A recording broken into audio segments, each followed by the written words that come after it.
करेंगे? अब उनकी मर्जी है, उनके पास तो 3-3 घर हैं दिल्ली में और खरगे जी ने भी ऑफर किया है, तो अब उनकी मर्जी है, रिक्वेस्ट करें तो एक्सटेंशन भी हो सकता है। अच्छा, कांग्रेस तो कैंपेन चला रही है कि मेरा घर राहुल का घर। आप राज्यसभा में भी लीडर हैं हाउस के। एक सवाल कि संसद म्यूट है, ये जो बार बार आरोप लगा जाता है कि माइक बंद कर दिए जाते हैं क्योंकि हम लोकतंत्र सेशन का नाम है। व्हाट यू हैव टू से ऑन दैट? आज आपके पास मौका है उसके ऊपर अपनी बात रखने का।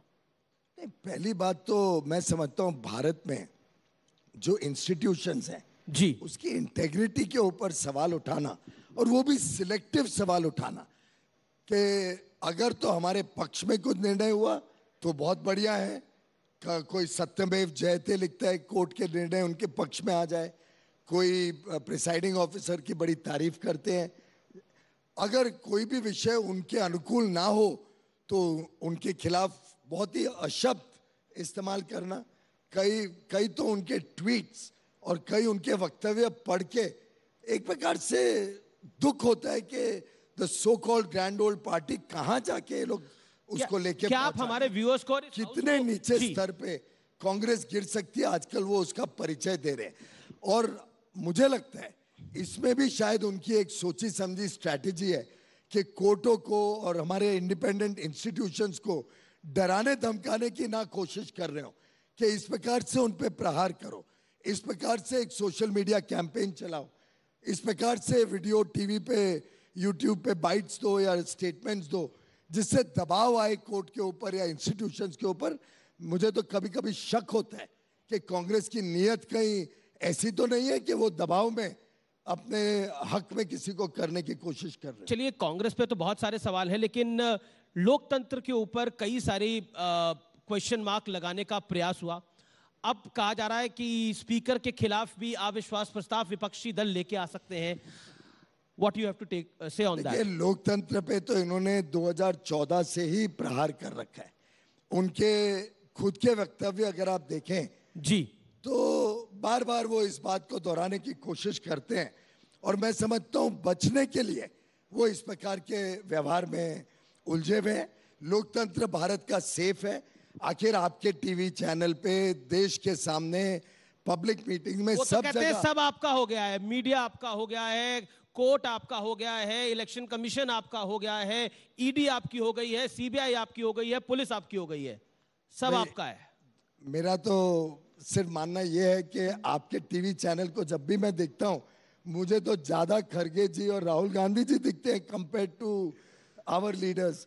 तो मैं तो उल्टा आरोप लगाने वाला था आज ये मंच पे आपके ऊपर कि मुझे लगता है आपके ऊपर भी बहुत दबाव आ रहा है मानसिक कि भाई आप हमको बैलेंस करके दिखाओ, नहीं तो हम आपके ऊपर भी शुरू कर देंगे हम तो जनता, आपके कंपनी के ऊपर भी आरोप हम तो जनता का बैलेंस करते हैं, लेकिन आपने कंपनी जनता ने तो अपना निर्णय बार बार सुना दिया। आखिर तीनों नॉर्थ ईस्ट स्टेट्स में आप सोचिए, भाजपा की नॉर्थ ईस्ट स्टेट्स में पूर्वांचल में पूर्वोत्तर स्टेट्स में कहा भारतीय जनता पार्टी बड़े रूप में प्रभावित थी, लेकिन आज तीनों राज्यों में जहां सरकारें बनी तीनों में भाजपा का रोल है। एक में तो हम डायरेक्टली एब्सोल्यूट मेजॉरिटी में है, दो में समर्थन में है, और तीनों सरकारें रिपीट हुई हैं, यानी एक स्पष्ट नजर आता है।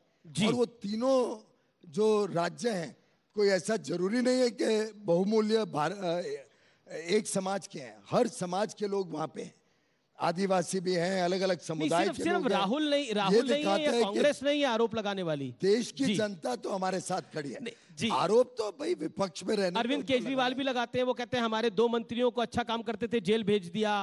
ममता बनर्जी अपने तरीके से कहती हैं, उद्धव ठाकरे अपने तरीके से कहते हैं। व्हाट यू हैव टू से ऑन दैट? मैंने शुरू में ही कहा कि भ्रष्टाचारियों की पूरी कोएलिशन ऑफ द करप्ट खड़ा हो रहा है। कई लोग डर रहे हैं कि उनके कारनामे सामने आ रहे हैं, कई सारे कानूनी मामले चल रहे हैं। अब आप सबको पता नहीं खबर है कि नहीं, आज के दिन लगभग 7 केसेस में 7 श्री राहुल गांधी जी बेल पर हैं। तो अब जो कोर्ट जिन्होंने उनको बेल दिया तो क्या वो भी हमारे कब्जे में थे? क्या वो जो कोर्ट जिनको उन्होंने धन्यवाद दिया बेल देने के लिए, वो भी तो कोर्ट ने ही बेल दिया ना। आफ्टर ऑल नेशनल हेरल्ड में इतना बड़ा कांड कर लिया, हजारों करोड़ की संपत्ति, वो भी तो आफ्टर ऑल कोर्ट में चल रहा है मामला, उसमें भी बेल पे है। लेकिन एक बात दिल पे हाथ रख के बताइए पीयूष जी, हाउस है पूरा, राहुल गांधी सूट करते हैं भारतीय जनता पार्टी को? देखिए दिल पे हाथ रख के, नहीं, दिल पे हाथ रखने की जरूरत नहीं, क्योंकि हम तो वास्तव में जो दिल में होता है वो ही बोलते हैं।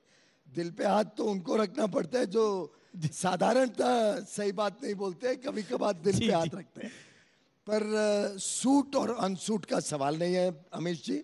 हमें सूट करता है कि देश की जनता की जो आशाएं अपेक्षाएं हैं उस पर हम खरे उतरे, देश की जनता की सेवा करें, देश को एक अच्छा मजबूत देश बनाए, देश की अर्थव्यवस्था को विश्व स्तरीय बनाए। और आज आप देखिए भारत के पासपोर्ट की वैल्यू क्या है।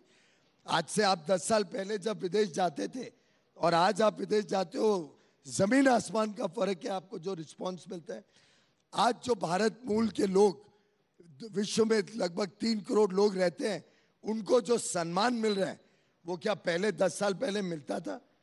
और मैं समझता हूं ये उभरते हुए भारत के पीछे एक बड़ा निर्णायक, लेकिन ईमानदार और लोकप्रिय नेतृत्व प्रधानमंत्री नरेंद्र मोदी, क्योंकि हम राइजिंग इंडिया में लोकतंत्र के सेशन को सुन रहे हैं इस समय तमाम व्यूअर्स। एक सवाल जो कि सबसे ज्यादा महत्वपूर्ण है और देश में विपक्ष इसको पुरजोर तरीके से उठा रहा है, खासतौर पर कांग्रेस पार्टी समूची, अब अदानी को लेकर। वो कहते हैं कि अदानी को लेकर आपका शासन डरा हुआ है, ना जांच करा रही है सरकार, ना बात कर रही है उसके बारे में, ना जवाब दे रही है। LIC और PF का पैसा भी अदानी को दे दिया गया है। देखिए ये अभी बहुत विषय के ऊपर बहुत चर्चा हो चुकी है। सुप्रीम कोर्ट ने कमेटी बिठा रखी है जो जांच कर रही है। सेबी ने अनाउंस किया कि उनकी कमेटी भी जांच कर रही है या सेबी जांच कर रही है। सरकार के ऊपर कोई आरोप नहीं लग पाया एक भी कि हमने कोई कॉन्ट्रैक्ट उनको दिया हो, कोई उनको फेवर किया हो। एक कंपनी छोड़ो, कोई प्रकार की कंपनी को इस सरकार ने फेवर नहीं किया। हर एक निर्णय ट्रांसपेरेंट हुआ है, हर एक निर्णय पारदर्शी एक व्यवस्था के हिसाब से हुआ है। उल्टे मुझे लगता है कि अगर इतना उनको चिंता है तो सबसे पहले तो जो प्रोजेक्ट झारखंड में मिले जहां कांग्रेस की सरकार है, छत्तीसगढ़ में मिले, राजस्थान में मिले, उस सब की तो जांच करा लें, क्यों हमारा तो दामन साफ है। हमने कोई सवाल पूछा मैंने, उन्होंने बोला किसी को फेवर नहीं मैंने उनसे सवाल पूछा, उन्होंने बोला कि हम मेरिट पे दे रहे हैं, आप लोग नॉन मेरिट पे दे रहे हैं, यानी बीजेपी की सरकार। पुष्टि तो करे ना, कुछ तो प्रमाण तो निकाले। आरोप लगाने में तो कोई टैक्स भी नहीं लगता है, कुछ भी आरोप लगा दो। आरोप लगते हैं जब कोलगेट जैसे कांड में स्पष्ट दिखता है कि इनएलिजिबल कंपनीज को बिना कोई प्रोसेस के, बिना नीलामी के आप उठा के कोल के खदान दे दो, जो आज कोर्ट तक में जाके कोर्ट ने रद्द कर दिया। अगर ऐसा कुछ है तो कोर्ट में केस फाइल करें, फाइल तो करें, आपकी अदालत में ही बता दें, आपके चैनल पे ही बता दे भाई ये प्रमाण है कि ये निर्णय गलत हुआ। ऐसे ही उठा के एक ट्वीट के ऊपर सवाल उठा ले, उससे थोड़ी कोई जनता की, भारत की जनता भ्रमित होगी। और ये तो मैं समझता हूं इनका शायद बाकी सबको डराने का हथकंडा है। आप कृपया डरने की जरूरत नहीं है। नहीं, हम नहीं डरते सर, ना आपसे ना उनसे। हम देश की जनता की तरफ समर्पित हैं और हर हाल में न्यूज़ 18 नेटवर्क देश की जनता के मुद्दों को उठाता रहेगा। अब अर्थनीति की बात करनी बहुत जरूरी है, इकोनॉमी की बात करनी बहुत जरूरी है। पूरी दुनिया कह रही है कि भारत नेक्स्ट इन्वेस्टमेंट डेस्टिनेशन है, लेकिन पूरी दुनिया की इकोनॉमी में एक डाउन ट्रेंड देखने को मिल रहा है, एक फियर साइकोसिस देखने को मिल रहा है। क्या आपको लगता है भारत पे भी इसका इंपैक्ट पड़ेगा? हालांकि आपकी मिनिस्ट्री के नंबर्स काफी बेहतर है, काफी शानदार है। भारत को आज पूरा विश्व एक ब्राइट स्पॉट के रूप में देख रहा है। उल्टे कई विश्व के नेता, खासतौर पे जो वाणिज्य और उद्योग और निवेश से जुड़े हुए हैं, वो पिछले महीने फरवरी और मार्च में बहुत बड़ी संख्या में भारत आए हैं। मुझे जहां तक ध्यान है, मैं अकेले शायद 15-16 मंत्रियों को, विश्व के मंत्रियों को और 2 प्रधानमंत्रियों को मिला हूं हाल में। सबकी आशाएं टिकी हुई है भारत के ऊपर। सबको दिख रहा है कि भारत ने किस अच्छी तरीके से, कितने अच्छे तरीके से ये पूरा जो कोविड काल है इसमें भारत की अर्थव्यवस्था को संभाला। हमारे मैक्रो इकोनॉमिक फंडामेंटल्स, जो आधारभूत अर्थव्यवस्था के जो आंकड़े हैं वो एकदम मजबूत हैं। एक्सपोर्ट को ले लीजिए, निर्यात। आज से 2 वर्ष पहले 2020-21 में $500 बिलियन का निर्यात था, यानी 37-38 लाख करोड़। पिछले वर्ष वो 500 बिलियन से बढ़ के 676 बिलियन हो गया और 50 लाख करोड़ का आंकड़ा पार कर गया। इस वर्ष जब पूरी दुनिया में कमजोरी है, रिसेशन है, डिप्रेशन है, ब्याज के दर ज्यादा है, महंगाई के दर ज्यादा है, IMF, वर्ल्ड बैंक, WTO सब संस्थाएं कह रही हैं कि ग्लोबल ट्रेड या तो फ्लैट रहेगा या कॉन्ट्रैक्ट करेगा, कम होगा। ऐसे में भी आप सबको जान के आनंद होगा कि ऑलरेडी अभी 3 दिन बाकी है, आज 29 तारीख है, आज कल और परसों के आंकड़े नहीं है। 2 दिन पहले भारत ने, और आप सबके लिए बड़ी गर्व की बात है, आप सबके प्रयासों से, आप सबके आशीर्वाद से, 2 दिन पहले भारत ने आजादी के 75वें वर्ष में हमारे अमृत महोत्सव में $750 बिलियन का निर्यात क्रॉस कर लिया, यानी 60 लाख करोड़, 60 लाख करोड़ का एक्सपोर्ट। पिछले वर्ष से भी लगभग 12-13% बढ़ा है भारत का निर्यात, जो शायद ही किसी और देश में ऑयल का कोई निर्यात करता हो वो अलग बात है, पेट्रोलियम ऑयल को छोड़ दें शायद ही कोई और देश इतने अच्छी पोजीशन में। जी जी, आखिरी सवाल और संक्षेप में इसका जवाब चाहूंगा। श्रीलंका के हालात हम देख चुके हैं, पाकिस्तान के हालात हम देख चुके हैं, क्या आपको लगता है भारतीयों को डरने की आवश्यकता है? क्योंकि हमने यूके में भी महंगाई के हालात देखे हैं। What is your view on this? मैं आपके दर्शकों को आश्वस्त कराना चाहता हूं जी, प्रधानमंत्री नरेंद्र मोदी जी के नेतृत्व में ये देश सुरक्षित है जी, देश की अर्थव्यवस्था सुरक्षित है, मजबूती से आगे बढ़ेगी। अभी हम 5वीं विश्व की सबसे बड़ी अर्थव्यवस्था बन चुके हैं। 10वीं से 5वीं 1 दशक लगा, 5वीं से 3री अगले 4-5 साल में हो जाएंगे जी। और जो आज 3.2-3.3 ट्रिलियन डॉलर की भारत की अर्थव्यवस्था है, अगले 25 वर्ष में जब हम 100 वर्ष भारत की आजादी के मनाएंगे 2047 में, हम कम से कम 30 ट्रिलियन और संभवतः 35 से 40 ट्रिलियन डॉलर की अर्थव्यवस्था बनेंगे।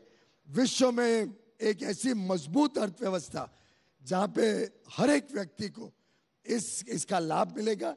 एक समृद्ध देश, एक विकसित देश जी भारत बनेगा। जिस प्रकार से महंगाई को कंट्रोल किया गया है, जी जी जी, जिस प्रकार से भारत में अभी भी महंगाई 6% के आसपास है जी। कांग्रेस में तो आप कोई पता नहीं, पीछे शो में एक कांग्रेस के वित्त मंत्री, एक दूसरे वित्त मंत्री जो अब गुजर चुके हैं, उनको ब्लेम कर रहे थे कि डबल डिजिट इन्फ्लेशन उनके कारण हुआ। ये क्या सवाल है? हमें गवर्नमेंट एक होती है और उस एक गवर्नमेंट के नाते मैं आप सबको कहता हूं, भारत सेफ है, भारत सुरक्षित है, भारत सुरक्षित हाथों में है और कोई आउटसाइड हैंड को आप इस अच्छी सुरक्षित स्थिति में आने की कोशिश नहीं करनी चाहिए और कोई आउटसाइड हैंड को जनता आने भी नहीं देगी। एक आखिरी सवाल महाराष्ट्र को लेकर मैं आपसे पूछना चाहता हूं। महाराष्ट्र में आप लोग कर क्या रहे हैं? आप राज ठाकरे के साथ भी दिख जाते हैं, देवेंद्र फडणवीस आपके अच्छे मित्र भी हैं, वहां के डिप्टी सीएम भी हैं, वो भी उद्धव ठाकरे के साथ दिख जाते हैं। चल क्या रहा है महाराष्ट्र? दोनों में से बेहतर नेता कौन है? महाराष्ट्र में एक बहुत अच्छी सरकार मुख्यमंत्री एकनाथ शिंदे और उप मुख्यमंत्री देवेंद्र फडणवीस जी के नेतृत्व में चल रही है जी। सैकड़ों ऐसे प्रोजेक्ट इंफ्रास्ट्रक्चर के विकास के जो अटके फटके पड़े हुए थे, जिसपे 3 वर्ष में उद्धव ठाकरे सरकार ने कोई काम किया नहीं। हम सब जानते हैं। आखिर आप सोचिए भाइयों बहनों, कोई मुख्यमंत्री जो 2 साल तक अपने दफ्तर भी ना जाए, कुछ 1-2-4 बार गए हो तो मुझे मालूम नहीं, पर जो दफ्तर भी ना जाए, वैसे सरकार क्या कर सकती है? आपने तो उनकी पार्टी भी नहीं छोड़ी, विधायक भी नहीं छोड़े, कुछ बचा ही नहीं। आप किस पार्टी की बात कर रहे हैं? मैं उद्धव ठाकरे। शिवसेना तो हमारे साथ है, उन्होंने पार्टी का दामन छोड़ दिया। अरे भाई, उन्होंने, उद्धव ठाकरे जी ने अपनी पार्टी का दामन छोड़ दिया, उसमें हम तो रिस्पॉन्सिबल नहीं है। आखिर सब एमपीज लोकसभा के हमारे साथ हैं। जी जी, 2-3 छोड़ के, शायद 3 या 4 अभी भी बाकी है। मैंने सुना था 2 आना चाह रहे हैं उसमें भी। मतलब आप खबर दे रहे हैं कि यहाँ पे भी 2 आना चाह रहे हैं। और असेंबली में तो शायद हम तो हमारे 2 टाइप ही रह गए, 2-4 और होंगे ज्यादा। तो शिवसेना तो हमारे साथ है, हम उनके साथ हैं। अगर उन्होंने अपने पार्टी का दामन छोड़ दिया और एक सरनेम लेके सिर्फ बैठे रहे तो चलेगा नहीं। इस देश में परिवारवाद अब चलने नहीं वाला है। डायनेस्टिक रूल से जनता त्रस्त है। अब मेरिटोक्रेसी इस देश को चलाएगी, मेरिट चलाएगा और मेरिट के हिसाब से देश प्रगति करेगा। बहुत बहुत शुक्रिया।